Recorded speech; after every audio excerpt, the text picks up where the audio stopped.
Hello, Sharron. Hello, Adam. Welcome back. Thank you. Thanks for having me. Hope you've had a nice break. What, from the last time we recorded? Correct. Yeah, good break. Okay, what are we chatting about today? Well, today we're going to land on a topic that we talk about often, and it's really coming off the back of our last episode where we talked about leadership expectations and about standards that we set. But today we're going to talk about why founders can often cause bottlenecks in their businesses as they're trying to grow. Great topic. And I hope not pointed towards me at all, of course. I'm sure that we'll get into some examples, with Juno.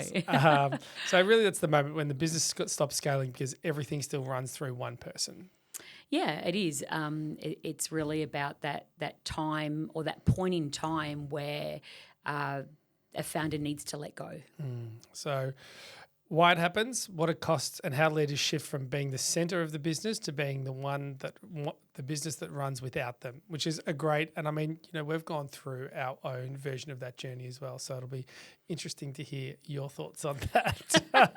But I think that we're a great example of that. Correct. But we've been very purposeful about what we've done with the business to make that happen. So, and I'm sure that has its own challenges for you in terms of letting go of some things that you go, hang on a sec, I was doing all of that, which we'll get into a little bit more. But Yeah, definitely. yeah. So how the founder bottleneck shows up in the first place. Yeah, well, you tell me. You're the founder. How does it show up? It's pretty easy. I mean, because you start off doing everything, right? And inevitably you cannot grow and scale a business when you're doing everything in the business. And I mean, if you actually sit there and think about that, that seems very logical. So I suppose, you're doing the sales, operation, hiring, customer relations, and I suppose you become the business is you at the start or the founder at the start, and it goes through this it morphs into a business that's more than you, and that's quite a rewarding but quite a challenging thing, particularly as a founder. Yeah, I think what happens is businesses, there is a model that works at the start, and that is when the founder's doing everything. But if a business is serious about scaling and growing, it's really hard to do that if there is that sole dependency on one person. Yeah. So I think for us, what we see happens is as the business grows and the founder is the only person making those decisions, it slows everything down. So then you feel that momentum shift and go, hang on a sec, we used to run really fast. Why aren't we running as fast anymore? Decisions get slowed down because there's one person. Teams then have to wait to get anything approved. Yeah. And then that founder becomes that single source of pressure. Yeah. And not only do they feel that, but so does the business feel it. So it sort of cascades down that everyone starts to feel that. I think it's funny. There's a scenario that goes, because the founder is involved in everything, their workload and their ability to perform their workload gets way more complicated because it's so much. And in the end, they're exhausted, right? Because they can't possibly do everything in the business as the business is growing. And there is I suppose they get stuck in this grey area where they're not the founder with a 1 or 2 person business, and they're trying to be the founder and with a 10, 15 person business, and it just doesn't work. And we see that from a burnout perspective. We see that from a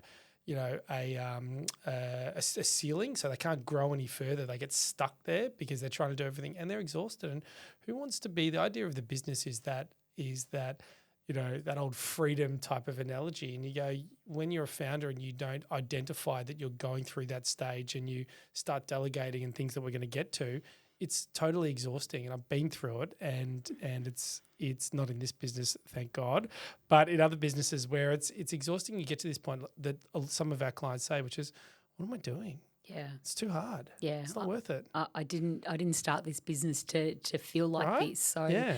And I think also we see that, and it is that exhaustion piece. It's not that they're not capable. Correct. It's nothing to do with the capability point. It's about you simply are one person. Correct. And I think when founders can recognise, I'm actually going to do a better job for my business if I can not be that founder dependency businesses start to move forward. But there has to be that recognition that, well, there's a whole lot of things that go with that, but the recognition is the first one to go, I simply can't do it all on my own. Correct. And I think, I suppose it all is described perfectly from one of our clients, and it goes, if I step away for 2 days, the whole place falls apart. And I go, that type of business is the hardest. Yeah. It's, I have to be there. I don't want to be there. I'm trying not to be there, but I still have to be there, and I can't step away. And then what happens is they step away for a couple of days and they go on holiday when they think the business is doing well.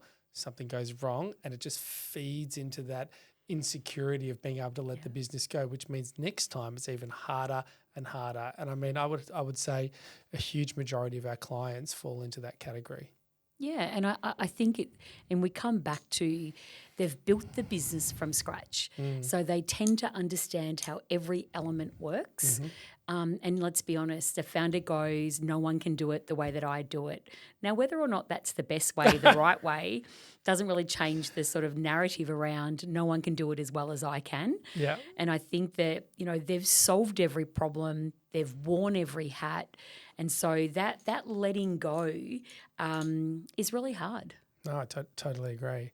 And it brings us to our next point, which is why founders struggle so hard to actually let go. Yeah, and I mean, I think I've just sort of said because they have worn those hats for so long, they don't know how.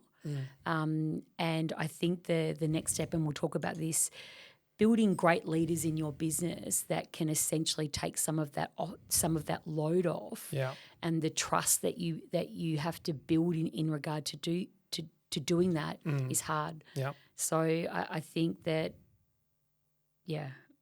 I think it's also one of those other things that when in a founder-led business, and the word founder is complicated for me in the first place because it's like a person that starts the business, but I think it's been glorified and everyone's a founder. But apart from that, there are things that you can do as a founder and the person who, and let's just assume that the founder owns the business or majority of the business, there are things that you can do and I'll say get away with because you're the founder. And I think what ends up happening is part of the thing is when you see somebody else do something, like in our example, I could have had that conversation, and it would have turned out much differently because there's no if a client leaves or if a client stays or if a person leaves, a person stays. That's on me. I own the business, so there's a it doesn't really. It's only really affecting me. But you have that thought process all the way through as you're trying to grow the business, and it doesn't work right because you can't be that person. You can't have all the conversations. You can't keep doing those things, and that's this greyness where it's that creating, and it's ironic that we've a couple of podcasts ago we talked about leadership and recruitment, getting the right people around and being very specific in what they're doing and the decisions that they can make is the key to giving the founder confidence to exit out operationally, but start to grow through some of those roles, which is how you get through that grey bit. Yeah, and I think along with that, and I think it's probably a whole episode on its own, but the clarity that the founder needs to be able to then articulate their vision and articulate what it is that they actually want to get done is actually part of the next problem because when you do it all yourself, you don't have to talk to anyone but yourself. Correct, and you're convincing yourself. Right. You're actually not even actually having to write anything down because you're conversing with yourself in your own head. Correct. So when you've got to do that for someone else, it's hard, and we see that every day with our clients. And even this morning when I was with a client, and it's like, how clear were we about what we wanted actually done? I couldn't have been clearer. And I go, tell me what you said to them. And then by the end of what they told me, I'm like, I'm still not quite sure. I go, I'm pretty smart, right? But I don't actually understand what it is that you wanted someone to do. So I think that whole clarity of articulation of message is super important as well. And I also think a founder trying to let go, there's something that goes along with the identity that they've created as the founder of the business. And I think they find it hard to figure out where that line is around, I was the one that owned and fixed everything. And there's that, I feel a bit uncomfortable letting that go. Because what happens if someone can't fix the problem or be able to get the resolution that I wanted, that I got when I was making all of the decisions. And Juno's an interesting one to talk about, particularly because founder, and you came in very, very early on as a business owner, and I go, one of the things that I sort of went through was.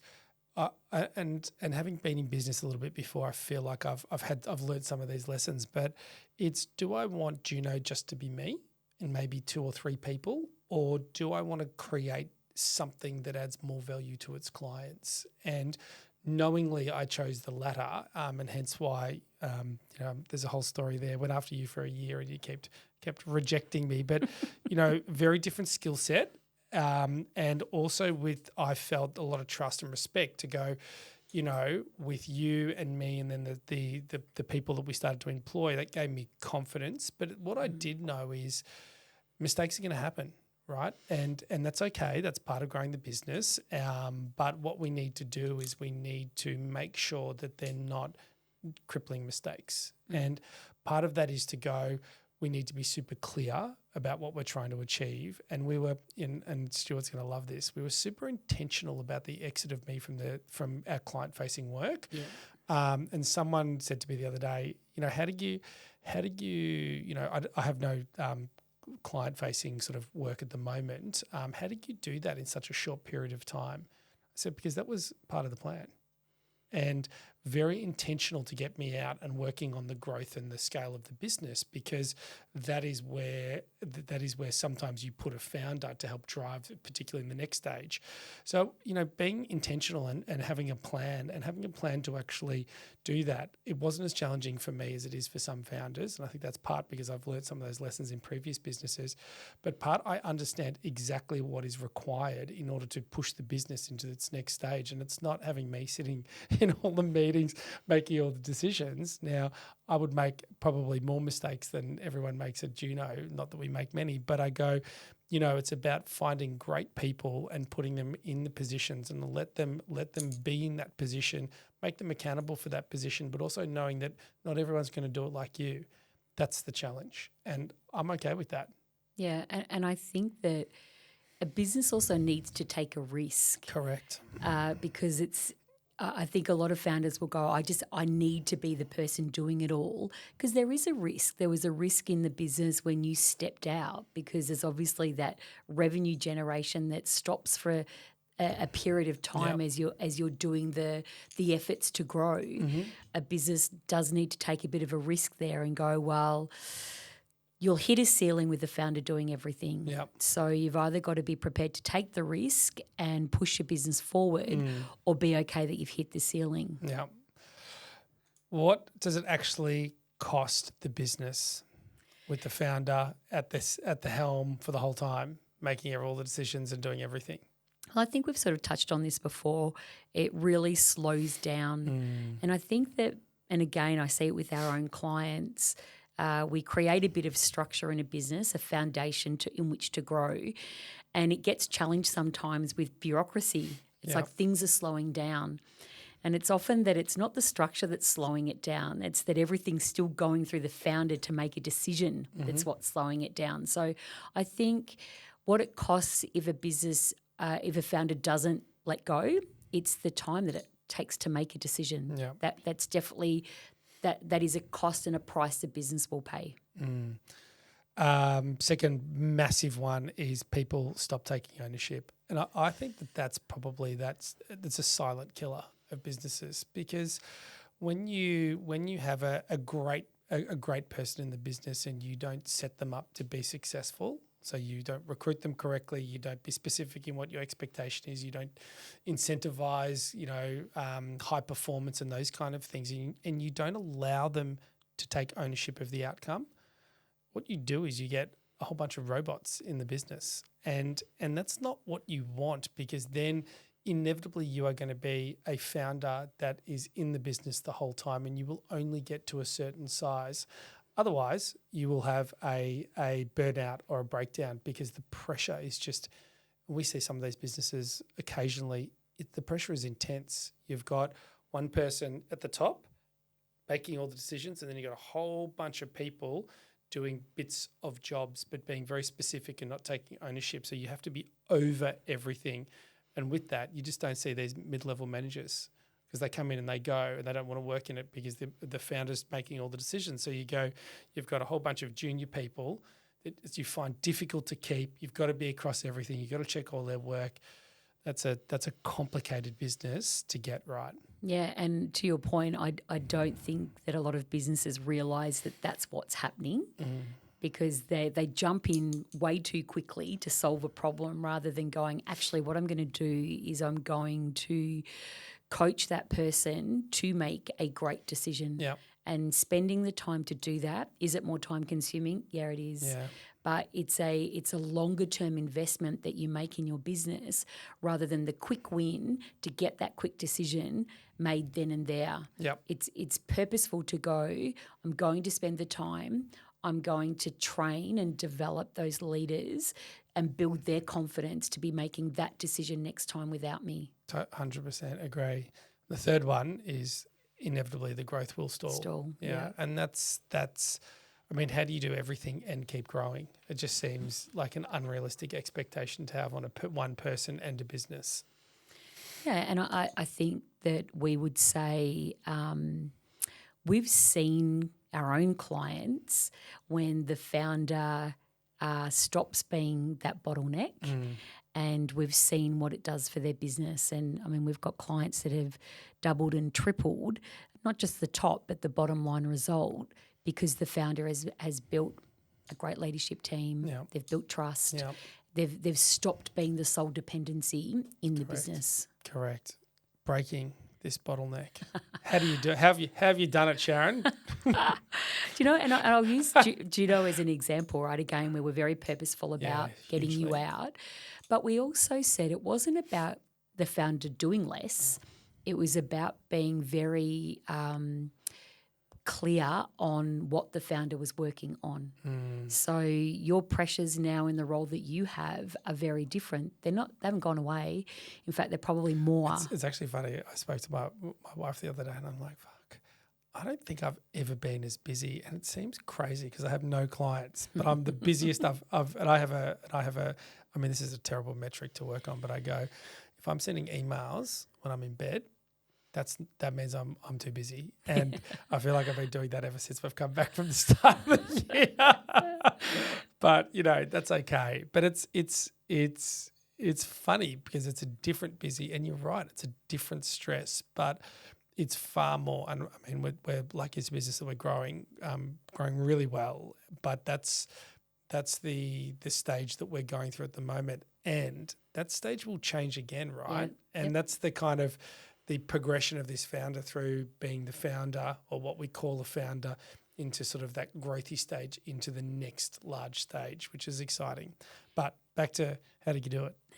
Well, I think it's being purposeful around the role is changing, and you're going to start working on the right things to grow the business. Mm-hmm. I think the other thing is around that whole leadership capability in the team.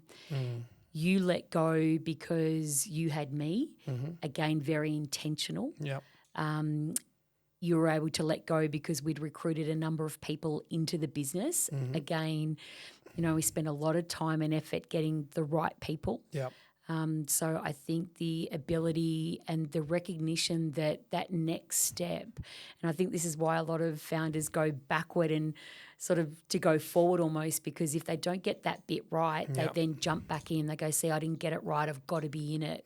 It's like, well, it's not that you've got to be in it, but maybe you just didn't find the right person in that sort of that leadership or the capability that you need with that next person. And I think there's also the other sort of version of that, which is founders bringing people in and then stepping completely away and not really focusing on another area of the business where they step too far and they lose connection with the business.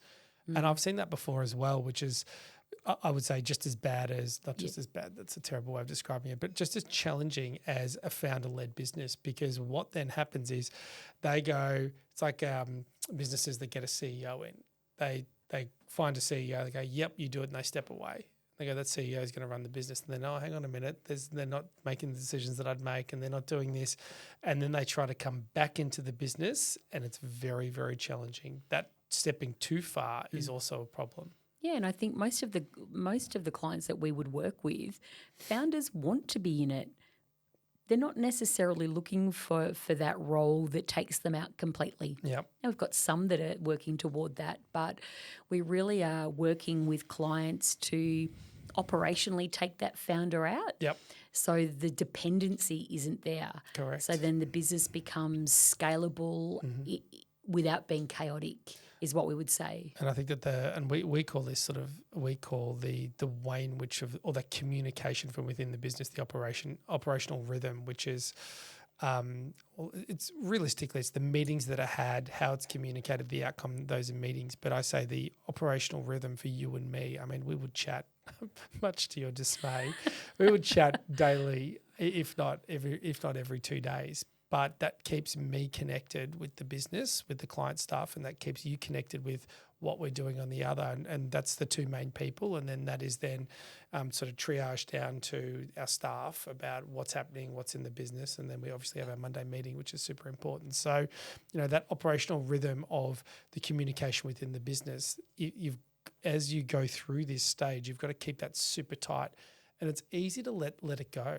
It's easy to go, it's too hard. It was a public holiday. No, we won't catch up and all those kind of things. It's like if you are going to get through with the least risk and the most progression, you have to keep that operational rhythm up, which are the conversations that you're having and the consistency that you're having it. And I think that that's probably one of the hard parts. And I often talk about this with the businesses that we're working with. This will often be labelled as, that's the boring, that's the bloody, I've got to do that again. And it's like, it is. it's that part that when businesses get it right, they really start to see momentum. Correct. And I think some of the challenge, when we're dealing with clients is bedding that down long enough to see the benefit. Yeah. And, doing it once is not going to show you that, but doing it 3 and 4 and 6 times and you start to see some momentum and some consistency and the discipline attached to that, that's when you start to see the movement. Yep. But we also see on the other side founders that go, it hasn't worked. It's, 1 or 2 times. It's like you just got to be consistent. Yeah. Yeah, and you've got to make it. We put a lot of emphasis on it because we know how important it is, particularly those meetings, and particularly sort of our meetings that we have on you and my level. But we go, you've got to make it a priority. Meetings and operational rhythm and stuff. It's too easy to just go, didn't. It's been hard. Oh, client had to drop a client in there. I had a client call or making up things that are more important. What can be more important than communicating with your business? Not much. Yeah, I had a client this morning and we talked exactly that. We've had a monthly executive performance meeting in. We've had it in for a few months now, and part of my agenda with the owners today was to go, how are we going with that meeting? Are we getting what we want out of it? Does it need to be evolved? Do we want to see something different? Yep. Are the metrics that we're tracking the right metrics? Yep. So it's not just about putting it in play and then leaving it forever. It's actually about circling back and going, how effective is the meeting? Yep. Are we happy with the outcomes? Do we need to drive some more change in that? Yep. And if we do, we make some changes. Yeah. But the answer is not to not have the meeting. It's to make the meeting as effective and drive the most amount of value to see the business growing. Yeah. Couldn't agree more. So, questions. A question for founders. Yeah, I think you're going to ask me this question. Yeah, I am going to, because I think what founders will say is like, what's the point of all of this? Correct. What's the point of all this, Sharron? It's just easy for me just to make all of the decisions and fix all the problems. Yep. And so we go. What we ultimately want to do is get to a point where we say to a founder, if you stepped away for a month, what would happen? Is this a question directed at me? Well, I think that it can be directed at you, and it might not be something that you can answer today, but we want to get to a point where when we ask that of a founder, the answer is that they can have a great month away. It's so funny because so I'm going to answer that question and then I'm going to tell a story. Great. I think if I stepped away for a month, I think that the business operationally would still absolutely kill it. Agree. I think I'd probably have a rest from these daily calls. I don't think that the growth, and what's the word I use about growth? The drive. I can't remember. I suppose the way that I look at growth in this business, I mean, and to be fair, that's my whole role now. It's really consistent and it's intentional and it's pretty much there's a drive there. I don't think anyone else in the business has that drive for growth, and I don't really think it's their job either at this current point in time. But if I stepped away for the month, I have no doubt that the business will be able to completely drive its current clients and some of the new clients in the pipeline. But driving new opportunities, I don't think it would do. I think it would really struggle to do that. But you know, there is an interesting thing about being away for a month, because we've had a couple of new clients start, and someone was talking about they're going on a holiday and this and that. I said, you taking your laptop? It's like, oh yeah. Such a crazy move, right? Like taking your laptop, the temptation as a founder and owner of this business to open your laptop and get involved and actually not get stressed, but there is an element of a holiday should be a holiday. And I would always say it. I said to this person, have a shorter holiday and don't take your laptop. It was so hard to convince them. Like, what happens if this? Or I've still got to approve the payroll. I'm like, these are some interesting things that we need to work on, right? But the ability to have something there, and the phones are just as bad. I mean, everyone takes their phone, but laptop is even worse. To go, a holiday should be a holiday. And as we go through this sort of stage by stage, I go, if I stepped away for a month, I think that we would not get the opportunities falling in. But as we're progressing through that, and in our plan over the next 2 years, there's things that will come into play that will allow it to get further and further, and you, of course, as well. Yeah, and I think that we would say that the ultimate goal is a business should thrive when a founder is away for a month. Mm-hmm. So for all the gaps that a business has, and that's about where it's at in its maturity and in its cycle. It's those gaps that you want to fill somehow that means that you can in fact do that, because when you can actually sit there and go, my business can still thrive and there are not those opportunity gaps, which in our business you are absolutely right. Yep. But it's those gaps that you start to close that gets you there where you can go, the business will still thrive, without me for a month. And that's the thing. It keeps growing and it keeps making money, and all the staff keep being engaged and all the clients keep being engaged. I mean, they're the 4 elements of what thriving is, right? Yeah, absolutely. So I think sort of when we reflect and we started this conversation around the founder being the bottleneck, and I mean, it's not rocket science to go that that's what often happens in businesses, and particularly ones that we see and the size that we see them. But it's about, I think, the recognition piece of when you become that bottleneck. Yeah, and be aware of that and plan.